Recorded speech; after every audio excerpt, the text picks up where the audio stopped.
Assalamualaikum warahmatullahi wabarakatuh. Selamat pagi teman-teman semuanya dan Bu Sekar Jati Pamungkas selaku dosen mata kuliah IGK.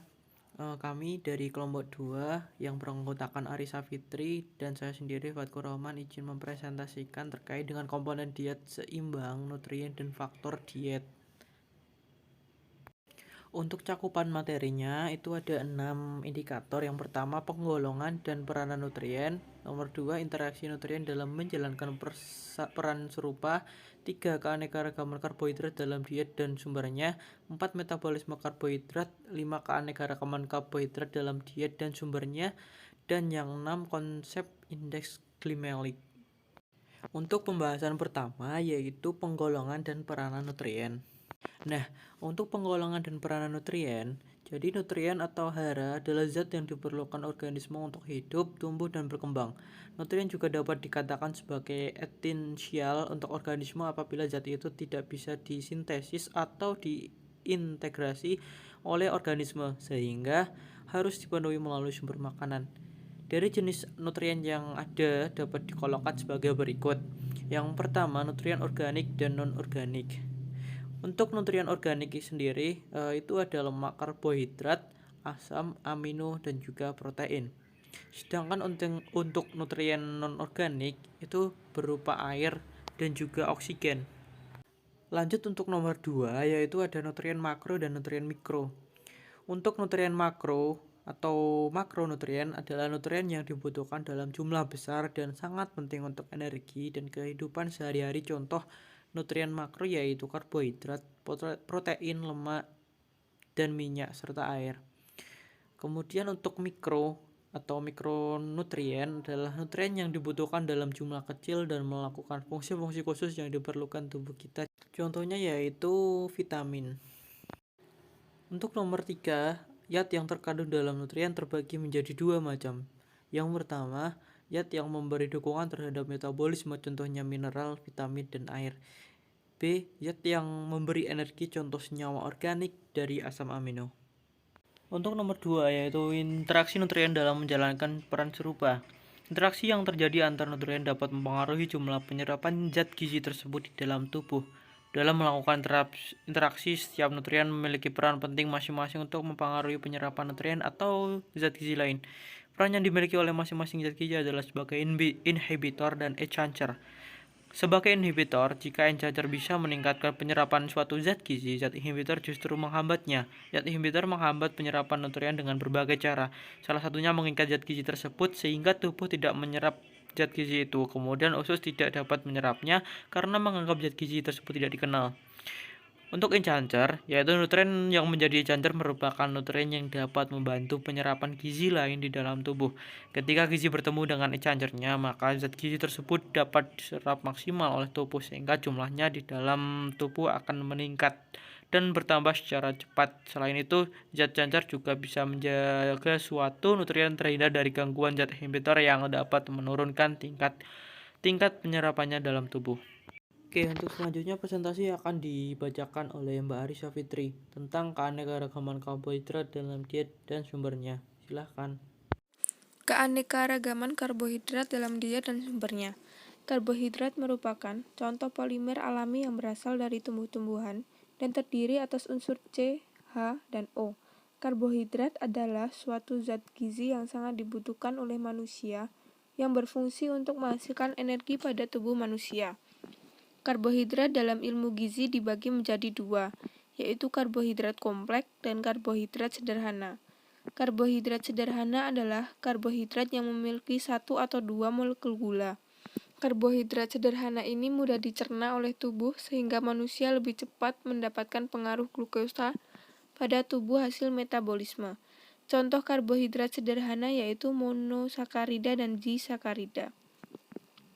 Karbohidrat kompleks adalah salah satu komponen yang sangat penting dalam program diet untuk menurunkan berat badan. Karena menurut pakar nutrisi Priya Katpal, karbohidrat kompleks kaya akan serat dan sedikit mengandung gula. Karbohidrat kompleks terdiri atas 3 atau molekul lebih yang stabil karena mengandung gula yang kompleks dan sulit dicerna tubuh sehingga dapat membuat tubuh memiliki energi dalam jangka waktu yang lama karena kadar gula darah tidak melonjak atau menurun secara drastis, cenderung stabil. Contoh karbohidrat kompleks yaitu oligosakarida dan polisakarida. Contoh dari oligosakarida adalah pisang, bawang, dan barley. Sedangkan contoh polisakarida, kentang, nasi, dan gandum. Dalam Kamus Gizi Pelengkap Kesehatan Keluarga 2009, keluaran Persatuan Ahli Gizi Indonesia atau Persagi, diet memiliki arti sebagai pengaturan pola dan konsumsi makanan serta minuman yang dilarang, dibatasi jumlahnya, dimodifikasi, atau diperbolehkan dengan jumlah tertentu untuk tujuan terapi penyakit yang diderita, kesehatan, atau penurunan berat badan. Menurut Gibney dan Woolmarans 2009, membagi diet menjadi dua kategori, yaitu 1. Diet kuantitatif atau diet yang berpedoman pada jumlah asupan nutrisi yang dimasukkan ke dalam tubuh. Diet ini lebih mengutamakan kalori yang berasal dari karbohidrat 80-90% dan sisanya berasal dari lemak dan protein. 2. Diet kualitatif. Diet kualitatif berdasarkan kualitas atau mutu asupan yang akan dimasukkan ke dalam tubuh. 4. Metabolisme karbohidrat. Glukosa yang berasal dari makanan oleh darah diangkut ke dalam hati. Berkumpulnya kadar glukosa dalam hati menyebabkan kadar glukosa darah menjadi lebih tinggi dari normal. Untuk itu, sebagian glukosa diubah menjadi glikogen dengan bantuan hormon insulin. Gangguan metabolisme karbohidrat terjadi pada penyakit diabetes mellitus atau kencing manis. Penderita penyakit ini hanya sebagian kecil saja glukosa yang berasal dari makanan dapat diubah menjadi glikogen. Karena tidak cukup hormon insulin, kekurangan insulin karena kerusakan pada sel-sel pankreas yang memproduksi insulin. Usaha tubuh untuk menurunkan kadar glukosa yang tinggi itu ialah dengan membuangnya lewat ginjal bersama air kencing.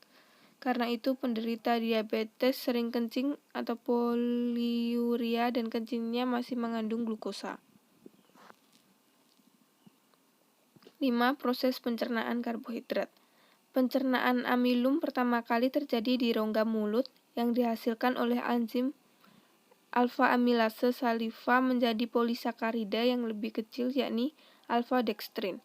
Enzim alfa amilase saliva mempunyai tingkat keasaman pH optimum sekitar 7, sehingga ketika makanan masuk ke dalam lambung, aktivitas enzim ini akan terhenti karena mengalami denaturasi disebabkan pH lambung sangat rendah akibat asam klorida yang dihasilkan oleh sel parentil lambung.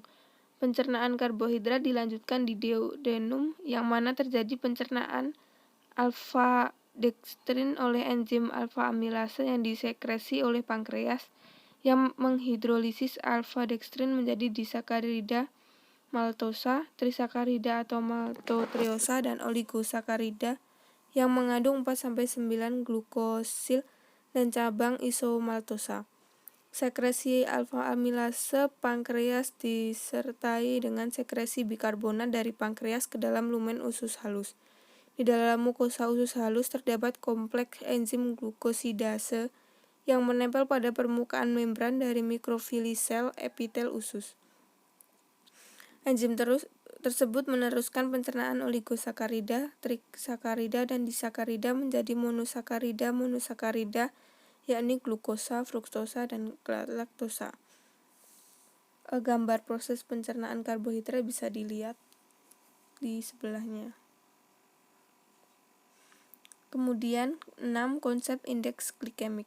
Konsep indeks glikemik dikembangkan untuk memberikan klasifikasi numerik dari makanan sumber karbohidrat yang diasumsikan bahwa data tersebut akan berguna dalam situasi di mana toleransi glukosa terganggu.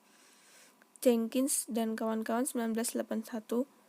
Menurut FAO 1998, indeks glikemik didefinisikan sebagai luas area di bawah kurva respon glukosa darah dari 50 gram karbohidrat dari makanan uji yang dinyatakan sebagai persen terhadap 50 gram karbohidrat dari makanan standar yang diambil dari subjek yang sama. Pada awalnya, pangan karbohidrat yang digunakan sebagai pangan standar untuk mengukur indeks glikemik adalah glukosa murni dengan indeks glikemik sebesar 100. Tetapi saat ini pangan standar yang sering digunakan adalah roti putih. menurut Jenkins DKK 2002. Faktor yang mempengaruhi indeks glikemik menurut Rimbawa dan Siagan 2004: 1. Cara pengolahan, 2. Perbandingan amilosa dengan amilopektin, 3. Tingkat keasaman dan daya ohmik, 4. Kadar serat, 5. Kadar protein dan lemak, 6. Kadar anti gizi pangan. Rumus indeks glikemik menurut Monroe dan Shaw 2008. Indeks glikemik sama dengan IAUC food dibagi IAUC glukos dikali WT glukos per WT available karbohidrat dikali 100%, di mana WT glukos per WT available karbohidrat sama dengan 50 gram dibagi 50 gram sama dengan 1. Dengan demikian dapat disimpulkan untuk rumus indeks glikemik yaitu IAUC food dibagi IAUC glukos dikali 100%. Kemudian ini ada contoh soal untuk menentukan indeks glikemik. Dari data di atas, tentukan indeks glikemik bubur jagung kacang hijau. Untuk cara mengerjakannya, yang pertama yaitu mengukur luas area di bawah kurva pangan uji dan pangan acuan menggunakan metode kertas multimeter. Kertasnya seperti ini yang warna biru terus ada garis-garisnya. Pengukuran ini dilakukan secara manual, terus menggambarkan kurva respon glukosa darah subjek pada kertas milimeter blok. Selanjutnya ditarik garis vertikal dan horizontal pada kurva sehingga membentuk bangun persegi panjang. Persegi panjang yang terbentuk memiliki sisi yang diambil dari luar kurva dan memiliki sisi yang dibuang dari dalam kurva. Sisi persegi panjang yang diambil dari luar kurva harus memiliki ukuran yang sama besar dengan sisi persegi panjang yang dibuang dari dalam kurva. Luas persegi panjang yang terbentuk dihitung dengan menggunakan rumus luas bangun persegi panjang, yaitu panjang dikali lebar. Persegi panjang yang terbentuk pada kurva pangan acuan roti tawar dibagi menjadi 11 bangun, terus dinamai, itu namanya masing-masing P1, P2, P3, P4, P5, P6, P7, P8, P9, P10, dan P11. Kemudian dicari luasnya. Nah, setelah semua luas sudah diketahui, kemudian dijumlahkan.